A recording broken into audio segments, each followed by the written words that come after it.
मैया के मुख से गर्भ में प्रवेश कर गया। भोलेनाथ आए। भोलेनाथ ने अभ्यासी महाराज ने जिस समय भोलेनाथ को देखा, बाबा प्रणाम। भोलेनाथ ने भयंकर क्रोध में है। व्यास जी ने कहा, महाराज बड़ा क्रोध में लग रहे हो, कारण क्या है? भोलेनाथ ने कहा, मेरा शत्रु तुम्हारी पत्नी के उदर में प्रवेश कर गया। व्यास जी ने कहा, महाराज देखा तो मैंने भी है, कोई जीव आया और मेरे पत्नी के मुख में प्रवेश कर गया। आपका इसने अपराध क्या किया है? भोलेनाथ ने कहा, मैं इसे मारूंगा। क्यों मारोगे महाराज? कहा, इसने अमर कथा का पान कर लिया है। अमर कथा का पान कर लिया। अमर कथा का प्रभाव क्या है? बोले, जो कथा को सुन लेता है, पान कर लेता है, उसे मरना नहीं पड़ता है। भोलेनाथ ने कहा, उस व्यक्ति को मरना नहीं पड़ता। व्यास जी ने कहा, महाराज आप कह रहे हो अमर कथा का जो पान कर लेता है उसे मरना नहीं पड़ता है, और आप मारने के लिए तैयार हो। यदि आप मारेंगे तो अब एक नहीं मरेगा, दो मरेंगे। मेरी पत्नी भी मरेगी और वो जीव भी मरेगा। और दूसरी बात, यदि आप इसे मारेंगे तो अमर कथा की महिमा समाप्त हो जाएगी, क्योंकि आप कह रहे हैं अमर कथा सुनने वाले को मरना नहीं पड़ता है। भगवान भोलेनाथ ने मन में विचार किया, बात तो बिल्कुल ये सच्ची कह रहे हैं। मेरे प्रभु की महिमा समाप्त ना हो। आज भोलेनाथ मैया आज व्यास जी को ये कह करके कि जो भी होगा वो भगवान की भक्ति का प्रचार करेगा, प्रसार करेगा। और भगवान के भक्त स्वरूप आज जो सुखदेव जी महाराज मैया के उधर में प्रवेश कर गए, प्रणाम करके भोलेनाथ कैलाश पर्वत पे चले आए। प्यारे, ये अमर कथा क्या है, जिसके श्रवण मात्र से जन जन का कल्याण करती है। कथा लोक मंगल के लिए होती है, एक व्यक्ति का कल्याण नहीं होता है। जो कराता है उसी का केवल कल्याण नहीं होता है, इससे तो सारे संसार का कल्याण होता है। जो इसमें जिस तरह से सहयोग कर जाता है, बन जाता है सहयोगी, उस व्यक्ति का भी कल्याण होता है। और जहां तक इसकी आवाज जाती है वहां तक के जीवों का कल्याण होता है। लोक मंगल की भावना से कथा होती है।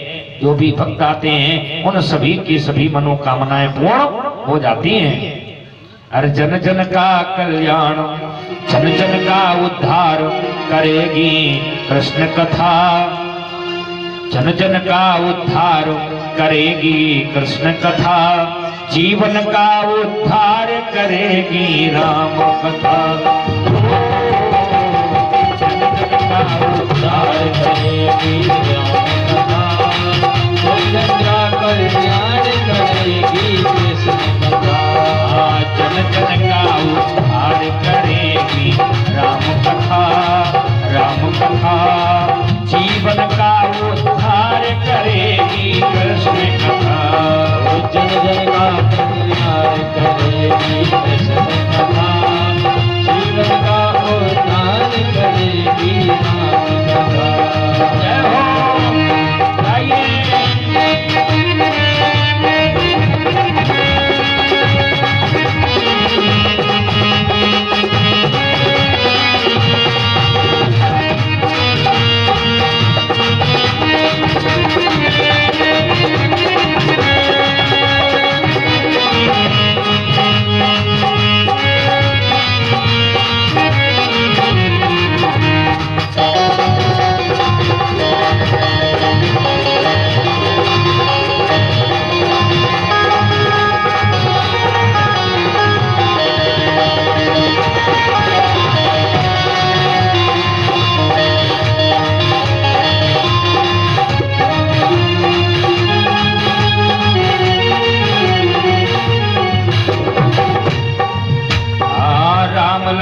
प्रिय भरत शत्रुघ्न, राम लखन प्रिय भरत शत्रुघ्न।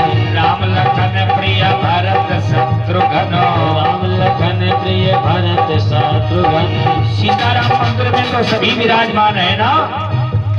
हाँ राम लखन प्रिय भरत शत्रुघ्न राम लखन प्रिय भरत शत्रुघ्न संग जानकी अंजनी नंदन संग जानकी अंजनी नंदन संग जानकी अंजनी नंदन संग जानकी अंजनी नंदन हाँ मन मंदिर दरबार करेगी राम कथा मंदिर दरबार करेगी राम कथा जीवन का उद्धार करेगी कृष्ण कथा जीवन का कल्याण करेगी जन जन का कल्याण करेगी कृष्ण कथा। राधे सीताराम।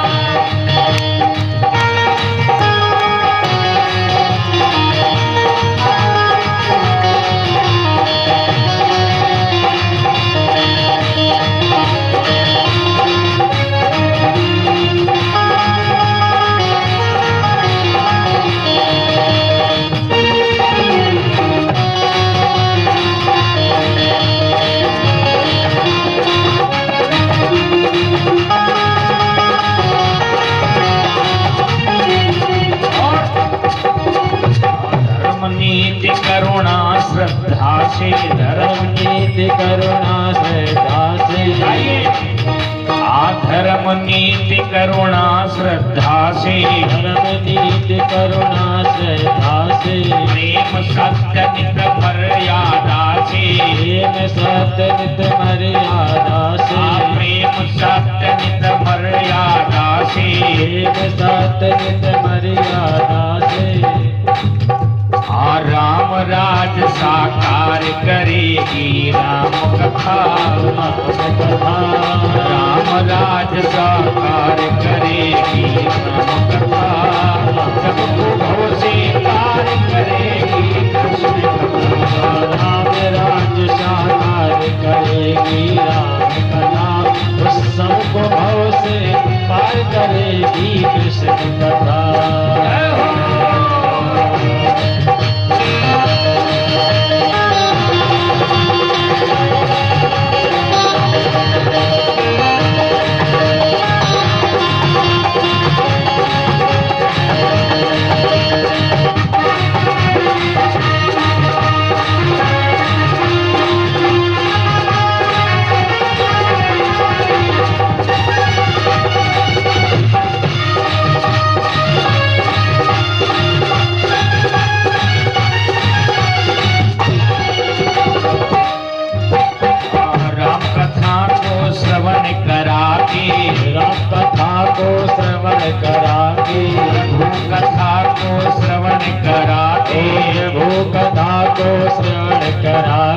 परम प्रेम सो सुनने आते परम प्रेम से सुनने आते परम प्रेम सो सुनने आते परम प्रेम सो सुनने आते सबको प्यारे सबको भव से पार करेगी कृष्ण कथा सबको भव से पार करेगी कृष्ण कथा कृष्ण कथा जीवन का उद्धार करेगी राम कथा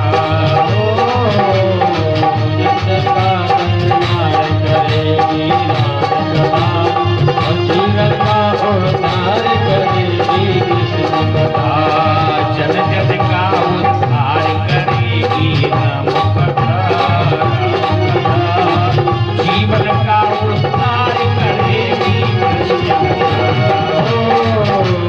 जन जन का कल्याण करेगी राम कथा और जीवन का उद्धार करेगी कृष्ण कथा।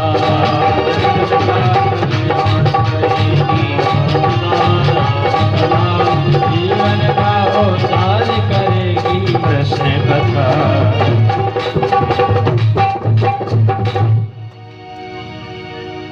ये है अमर कथा जिसे श्रवण कर मिट जाती है जन्म जन्म की व्यथा। अर्थात जो संसार का कल्याण करने वाली है वो है अमर कथा। भगवान भोलेनाथ कैलाश पर्वत पर लौट आए और प्यारे यहाँ मैया के गर्भ में सुखदेव जी महाराज को 12 वर्ष व्यतीत हो गए। व्यास जी ने कहा बेटा तुम्हारी मां को बड़ा कष्ट हो रहा है, बाहर आओ। सुखदेव जी महाराज ने कहा है पिताजी मैं संसार में आऊंगा तो ये संसार की माया मुझे घेर लेगी। व्यास जी ने कहा बेटा तुमने अमर कथा का पान किया है, तुम्हारे ऊपर माया का कोई प्रभाव नहीं पड़ेगा, तुम्हारे ऊपर माया का कोई प्रभाव नहीं पड़ेगा, क्योंकि भगवान भोलेनाथ का तुम्हें वरदान है। आज जैसे ही भगवान की कृपा से स्वयं सुखदेव जी महाराज प्रकट हुए हैं। जन्मते ही जग दुख निरखी नराल पेटे अंगों अभाज चले सुख बनों को लगे व्यास जी संग तरतन ने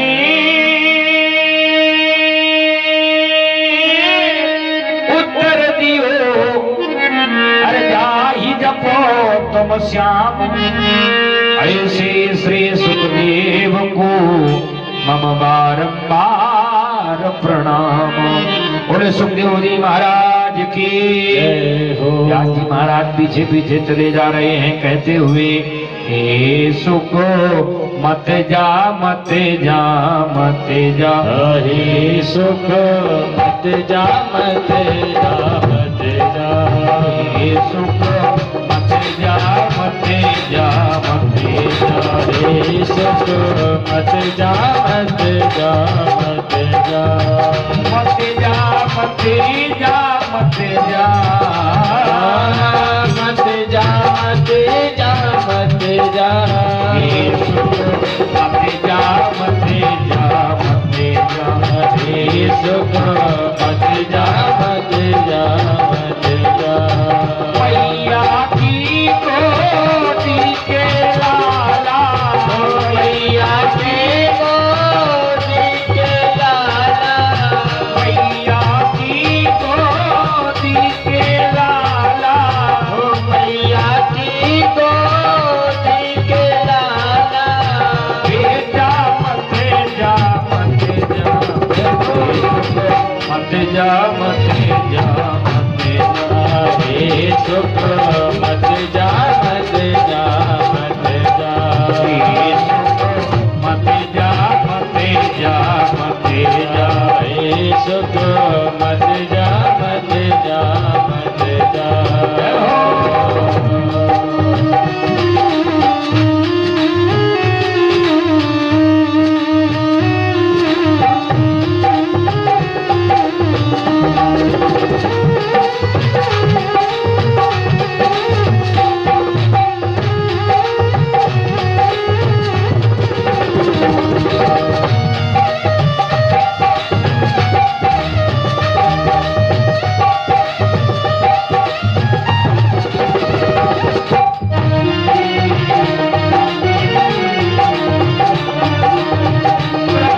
पिता के नयन सितारे, पिता के नयन सितारे, पिता के नयन सितारे, पिता के नयन सितारे, बाबा की आँखों के तारे, बाबा की आँखों के तारे, बाबा के हो राज दुलारे, बाबा के हो राज दुलारे, बेटा मत जा मत जा मत जा मत जा मत जा, हे सुख मत जा मत जा मत जा, हे सुख मत जा मत जा मत जा। मत जाओ बेटा मत जाओ। एक जगह पर कुछ स्त्रियां स्नान कर रही थीं। सुखदेव जी निकल गई, स्नान करती रही यथा स्थिति में। जैसे सुखदेव जी महाराज वहां से आगे बढ़े, व्यास जी आए, इन्होंने अपने वस्त्रों को धारण करना प्रारंभ कर दिया। व्यास जी ने कहा देवियों, अभी हमारा पुत्र यहाँ से गया, तुम स्नान करती रही, वस्त्रों को धारण नहीं किया। इन स्त्रियों ने कहा महाराज आपके जो पुत्र हैं उनके ऊपर माया का कोई प्रभाव नहीं है। जो स्वयं स्त्री पुरुष का जिन्हें भेद नहीं पता है, स्वयं निर्वस्त्र अवस्था में चले जा रहे हैं, उन पर माया का कोई प्रभाव नहीं है। और आपके ऊपर स्पष्ट रूप से माया का प्रभाव दिखाई पड़ रहा है, क्योंकि आप हा पुत्र कहते हुए चले जा रहे हो। पुत्रेति तन्मय तया तरवोभिनेदु, हा पुत्र कहते हुए चले जा रहे हो। इसलिए आपके ऊपर माया का प्रभाव है। प्यारे, आज व्यास जी महाराज ने मन में विचार किया, वास्तव में मैं इतना बड़ा ज्ञानी होकर के भी माया के वशीभूत बना रहा। व्यास जी महाराज लोग आए अपने सम्याप्रास नामक आश्रम में, और सम्याप्रास नामक आश्रम में बैठ करके यहाँ पर बद्रिकाश्रम में एकांत में बैठे, और यहाँ पर ऋग यजुः साम और अथर्ववेद 4 वेदों की रचना की। सर्वप्रथम पहल ने ऋग्वेद, जैमिन ने सामवेद, वैशंपायन ने यजुर्वेद और सुमंत ऋषि ने अथर्ववेद का अध्ययन किया। और सूत जी महाराज बता रहे हैं, इतिहास पुराणों का अध्ययन हमारे पिता रोमहर्षण ने यहीं पर किया। उन ऋषियों ने भी अपने वेद के अनेक विभाग कर दिए। शिष्य परंपरा से उनकी अनेक शाखाएं हो गई। दुष्ट बुद्धि वाले लोगों ने उनका विपरीत अर्थ किया। तब उन्होंने महाराज महाभारत की रचना की व्यास जी ने, जिसमें 1 लाख श्लोक हैं। दिव्य ग्रंथ महाभारत की यहाँ पर रचना की। 6, 7, 17 पुराणों की रचना की, फिर भी इनके हृदय को शांति नहीं प्राप्त हुई। जब हृदय को शांति नहीं मिली, नारद जी महाराज का आगमन हुआ। नारद जी ने देखा व्यास जी जिनका हृदय बड़ा मलिन है, मुखाकृति ठीक नहीं है। कष्ट में जब व्यक्ति होता है तो मुखाकृति उसकी बदल जाती है। नारद जी ने कहा है, व्यास जी आप बड़ा कष्ट में लग रहे हो, क्या समस्या है? व्यास जी ने कहा, नारद क्या करूं, मैंने 4 वेदों की रचना की, 6 शास्त्रों की रचना की, 17 पुराणों की रचना की, यहाँ तक मैंने दिव्य ग्रंथ महाभारत की रचना की, जिसके माध्यम से सभी ज्ञान प्राप्त कर सकते हैं। सभी उसका वेदों का मानो पूर्ण अर्थ कर दिया, फिर भी मेरे हृदय को शांति नहीं मिल रही। नारद जी ने कहा, आपने भगवान के गुणों का वर्णन विस्तार पूर्वक नहीं किया। भगवान नारायण के मुख से जो ब्रह्मा जी ने सुनी श्रीमद् भागवत, और ब्रह्मा जी के द्वारा जो नारद जी ने श्रीमद् भागवत सुनी, वही चतुर्थ श्लोकी श्रीमद् भागवत आज नारद जी ने व्यास जी को सुनाई। कहा, महाराज इसी का आप विस्तार कर दीजिए तो आपके हृदय को शांति मिल जाएगी। आज व्यास जी ने कहा कि भागवत की महिमा इतनी कैसे है, तो नारद जी ने सत्संग की महिमा का वर्णन किया। नारद जी ने कहा कि सत्संग की महिमा अनंत है। तात स्वर्ग अपवर्ग सुख अधैर्य तुला एक अंग, तोलनता सकल मिले जो सुख लो सत्संग। क्षण मात्र का सत्संग भी स्वर्ग की संपदा से बढ़कर के है, स्वर्ग के सुख से बढ़कर के है। नारद जी ने बताया, पूर्व जन्म में मैं एक वेदक ब्राह्मणों की दासी का पुत्र था। मेरी माँ दूसरे के घरों में भोजन बनाने का कार्य किया करती थी। एक बार की बात है, मेरे गांव के निकट अनेक संत महात्मा एकत्र हुए। संत महात्मा चातुर्मास्य करने के लिए आए थे। शाम के समय भगवान का सत्संग किया करते थे। शाम के समय भगवान की कथा किया करते थे। मैं भगवान की कथा सुनने के लिए जाया करता था। मेरी माँ वहां भोजन बनाने का कार्य किया करती थी। मैं छोटा सा था तो मुझे भी छोटा सा कार्य मिल गया। मैं उन संत महात्माओं की जूठे पत्तले फेंका करता था, जूठी पत्तले फेंका करता था। और शाम के समय जो वो सत्संग करते थे वो कथा में श्रवण किया करता था। एक दिन की बात है, मैं पत्तले लेकर के जा रहा था। मुझे बहुत जोर से भूख लगी थी, और भूख लगी हो तो फिर मन नहीं लगता है। भूखे भजन न होए गोपाला, जा लियो कंठी जा लियो। माला। भूख अपना काम करती है, चाहे किसी के अच्छे काम में जाओ, चाहे बुरे काम में जाओ, चाहे किसी के उत्सव में जाओ, चाहे किसी के मरण में जाओ, लेकिन एक समय के बाद भूख अपना काम प्रारंभ कर देती है। लोग जाते हैं घाट में, शमशान घाट में, मुर्दे को जलाते हैं, उसके बाद लौट कर जब चलते हैं फिर कहते हैं देखते हैं दुकान भैया भूख लगी है? भूख अपना काम करती है। नहीं क्षुधा सम दुख को, नहीं सुख मान समान, और नहीं क्रोध सम शत्रु है जग में और महान। क्षुधा से बढ़ करके कोई दुख नहीं है, इसीलिए कहा गया नहीं दरिद्र सम दुख जग माही, संत मिलन सम सुख जग नाही। भूख में व्यक्ति का मन नहीं लगता है। भूख लगी हो तो फिर उसी में मन लगा रहता है। नहीं क्षुधा सम दुख को, और नहीं सुख मान समान। सुख से बढ़, सम्मान से बढ़ करके कोई सुख नहीं है। छोटा व्यक्ति हो चाहे बड़ा हो, सभी को सम्मान प्रिय।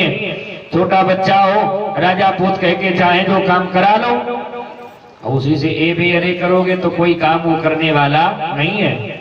सम्मान सभी को प्यारे प्रिय है। नहीं सुख मान समान, और नहीं क्रोध सम शत्रु है जग में और महान।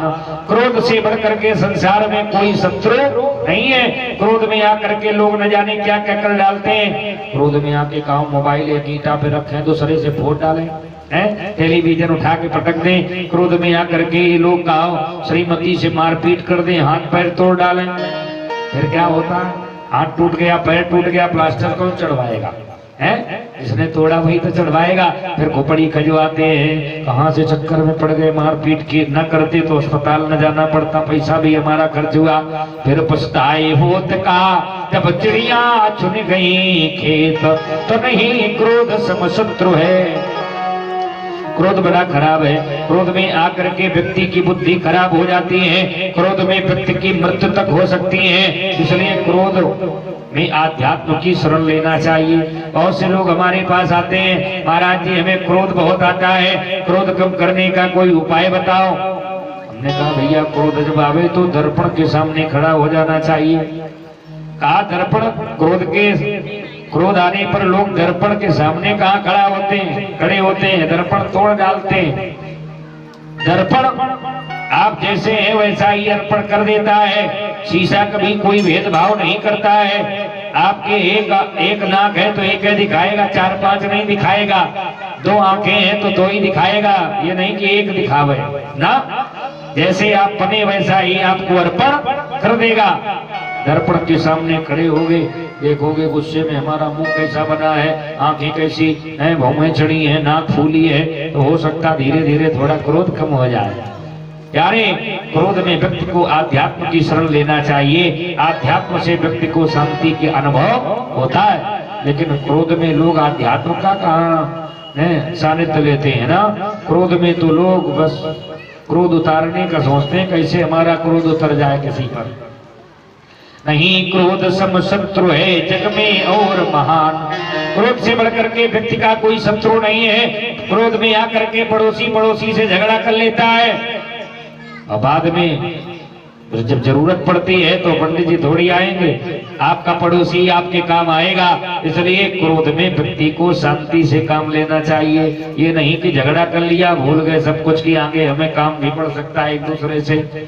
शांति से काम लेना चाहिए। नारद जी ने बताया, मैं पत्तलें लेकर के जा रहा था, मुझे बहुत जोर से भूख लगी थी। मेरा मन, बच्चों को वैसे भी भूख ज्यादा लगती है। छोटे बच्चे होते हैं, माताएं कुछ बनाती हैं, बच्चे आते हैं थोड़ा सा दे दो, माताएं कहती हैं अभी भगवान का भोग लगना है, बच्चे चले जाते हैं, फिर आ जाते हैं, माँ दे दो, माताएं फिर मना करती हैं। ये माताएं बड़ी होशियार होती, समझदार होती, जानती हैं ये बच्चे मानने वाले नहीं हैं, तो पहले से ही थोड़ा निकाल के रख देते हैं कि अभी ठाकुर जी का भोग लगना है, और बच्चों को दे देती हैं। बच्चों को भूख लगती है। मुझे बड़ी जोर से भूख लगी थी, पत्तल में थोड़ी सी जूठन दिखाई पड़ी, मैंने उस जूठन को प्यारे जैसे ही खाया। नारद जी बता रहे हैं, मेरा मन मेरी मति बदल गई, मेरा मन भगवान के चरणों में लगने लगा। और उस जूठन को जैसे खाया, मेरा मन भगवान के चरणों में लग गया। वो संत जन जब तक रहे मैं उनकी सेवा करता रहा। शाम के समय वो सत्संग करते थे, सत्संग का भी लाभ लेता रहा। वो संत तो चल